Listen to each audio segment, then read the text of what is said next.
Okay, second video, how to find your relaxed screaming voice. Um, I probably should have turned off my reverb for the first video, but I mean, who honestly cares except me? Um, but I think this is an interesting topic and worth discussing because there are a couple of different components to it. It's like there's an emotional, or you could even say spiritual component to finding your scream. And there's also the physical component as well, and I think that they're both linked somewhere. Um, I put on my anti-social anxiety hat as well.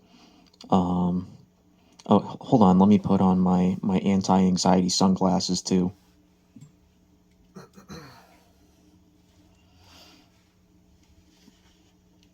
Oh yeah, that's a lot better. Um, but I don't know exactly um, where people find the most difficulty in um, obtaining or unlocking their their scream skill when it comes to singing. Um, there's a lot that goes into it. Like there's probably the discomfort of like actually doing it as an act of singing. Um, people will have discomfort even with just using a microphone as well, like because most people, probably less than 1% of people, have ever tried to sing with a microphone. Probably less than 1% of people have ever even tried to use a microphone or had an occasion to use a microphone.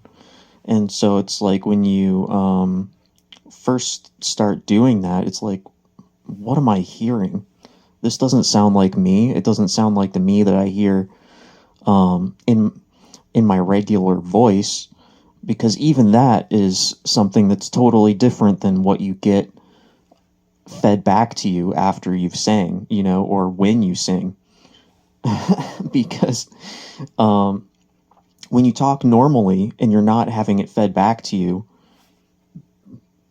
pardon me, I'm not a video editor, so I don't edit anything that I record. I don't go in and clip out what do you call it, dead air, or my constant lip smacking, or my burps or coughs. So that's just something you have to deal with. But it's each step of singing is like this weird discomforting experience where it's making you feel self-aware. And I mean, self-awareness in itself is something that I think is very alien to most people, because self-awareness inhibits you. It prevents you and holds you back from doing so many things. And I think that's why we often see like the most troublesome people, or the people that cause the most problems for other people, they're just totally uninhibited by self-awareness. And that's why they're creating all these problems. And in many cases in our capitalist society, they have the most success because they're not being held back by these notions of well, what if what I'm doing is hurting other people? you know or what if what I'm doing right now is making other people think that I'm stupid, or embarrassing, or cringe. And I know I'm going to be going off on a lot of random tangents, but of course all of this really is relevant to the question of finding your singing voice or your scream voice or any kind of voice that you want to use for an actual musical or sound related application. Um, and I'm not a professional in any sense of this topic. You know, I'm just somebody that decided that I was inspired to sing, and I felt compelled to do it in honor of somebody that made me feel like I was validated for loving music and for being very angry and upset with the world. Um, I got to see somebody else who took that frustration and that impulse and did something productive with it. And that's basically my whole motivation for um, starting singing like 4 or 5 years ago, um, without a microphone, just um, singing at my phone. um, and eventually uh, buying a microphone and mixer and PA so that I could sing to myself in my room and actually hear what it sounds like when you do it with the tools that you would actually use in a live performance. Um, but that's getting quite away from the main topic, which is finding your voice and finding your relaxed scream. Um, because, not because, I'm trying to get back to the topic. Um, uh, but yeah, it's a daunting and kind of an othering or alienating experience because it's like you're being separated from your voice by these tools, um, or hearing yourself in a way that you never normally hear yourself. So, back to the topic of how you normally hear yourself is through your ears and physically through your head. Because when you talk, you also hear that humming noise of your voice going through your throat, your jaw, your face, your skull, and into your eardrums, which are physically connected to your head. It's all physically connected. But when you hear your recorded voice, you're not hearing any of that. You're not hearing any of the physical components of your body that your voice comes out of. And so that in itself is a very different thing. Um, um, and it's when you think about all of the things that impact how you hear your voice normally, it's really quite profound when you compare it to what you get in a finished product of something like a song. Because it's totally separated from the physical body of the person producing the voice. So there's that level of alienation from your physical voice. And in terms of producing a scream, there's an emotional or spiritual component to producing that sound.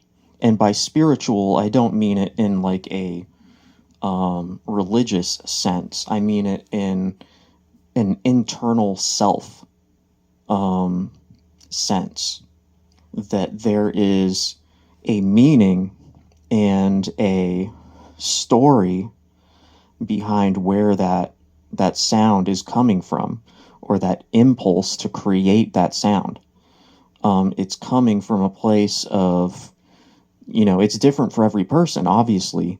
But for me, um, or most of the places, or most of the songs that a scream is used in, it's coming from a place of frustration or anger or intensity or bombasticness, um, to exaggerate what is being said. Hold on.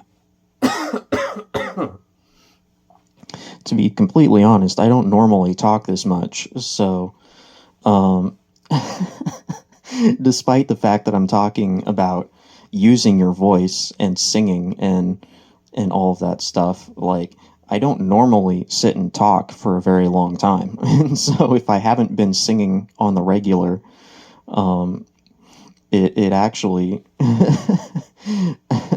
agitates my voice quite a bit. Um, but there's a place, a spiritual place for every person, where their scream is coming from. Um, and for me, I think the first place in my life that I felt this impulse to make a nasty, angry scream was in my childhood. And that's probably the case for most people because everybody's childhood in some way is frustrating and confusing, and your sense of autonomy over yourself is constantly butting up against um, the sovereignty of your family over your life. And it's it's easy to say, well, duh, that just happens to every single person. It's not even a big deal. Like, um, are we still talking about this as adults?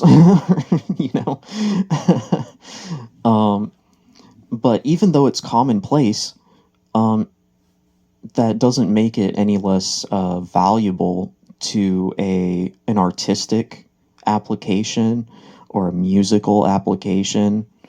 Um, it's incredibly relevant, because that's the source of anger that absolutely any person can relate to.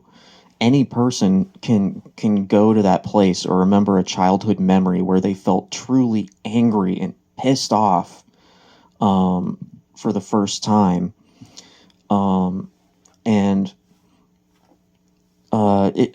it's a really valuable thing to think about, um, especially in in a social ambiance where we treat being angry as if it's a personality defect. Um, and that is a topic that I think is extremely important because being angry is normal. You know, being frustrated is normal, and experiencing internal conflict as you try to navigate a situation is normal. And personally, speaking for myself, I absolutely hate um, the ways that we talk about anger and hate and sadness, as if they're always some kind of personality defect when they're not. Um, a lot of people get the tattoos of like love and hate on their four fingers, right here, um, which is like an acknowledgement of the idea that you can't have love without hate, and you can't have hate without love, because hate is created around a threat to something that you love. And love is created in kind of like a sanctuary where you feel protected, or yeah, like you're in a protected place emotionally from the things that threaten you. So I think we need to have a much more nuanced understanding of the ways that love and hate work. Obviously, there are falsehoods around the things that we hate, and there are opinions vying for the way that we understand the things that we hate. And in a lot of cases, the things that we hate are not actually what people say that they are. Anyways, that is a huge anecdote and side tangent, but um, this this emotional consideration is all central to where a scream comes from. A scream comes from that middle ground area where you're trying to understand the things that are making you feel good and the things that are making you feel bad. And you're lost. You're lost between those things. And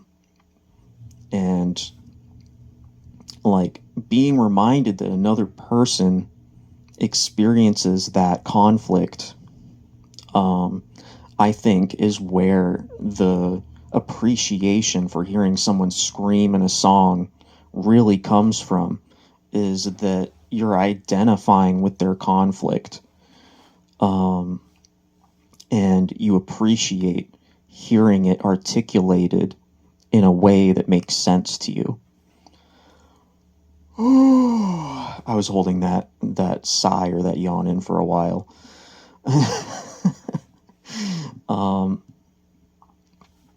But yeah, so that's, how long is this? This is already a 17-minute video, and I haven't even gotten to the part where we talk about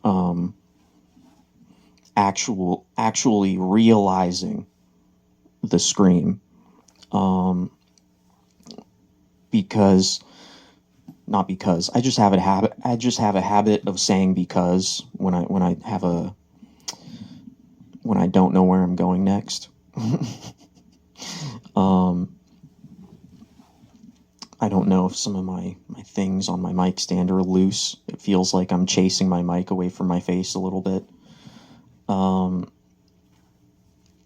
But realizing the scream is where the emotional component comes in. It's something that if you do it for the first time on your own, you might not even realize that you did it, because you probably did it in a situation where you were ranting at somebody. You know, you probably did it in a situation where you weren't thinking about singing at all. You probably did it in a situation where you were in an argument, and you were battling it out with somebody over something completely unrelated.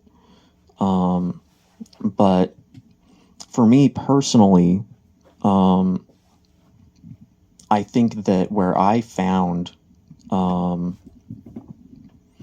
my scream is in that kind of a situation, where you're getting more hyped up as you're fighting with somebody, and you feel this kind of like emotional contraction going on around your abdomen, and it, like, you can picture like a snarling wolf or a snarling lion or a snarling tiger or something that you feel like you're kind of becoming, and you feel this impulse to like kind of hunch your shoulders as if the fur on your back is starting to stand up. And that's kind of like where I go when I feel, or I'm in the feeling place of doing a scream, and I wanted to kind of like demonstrate how you get there, but it's kind of hard to do that without like feeling like I'm showcasing my craziness, but that's kind of the whole point, isn't it? Like showcasing that feeling. Um, but it's actually really counterintuitive to try to do for the sake of a demonstration. Um, but there's plenty of stuff that I get frustrated about all the dang time. um, I'm like lately I'm always thinking about the wars and how people are preoccupied with stuff that doesn't freaking matter and getting angry at each other over stuff that's ridiculous. And even in this faux kind of way, you can hear me edging a little bit towards that sound. I need to fix this. All right, so just hold your horses.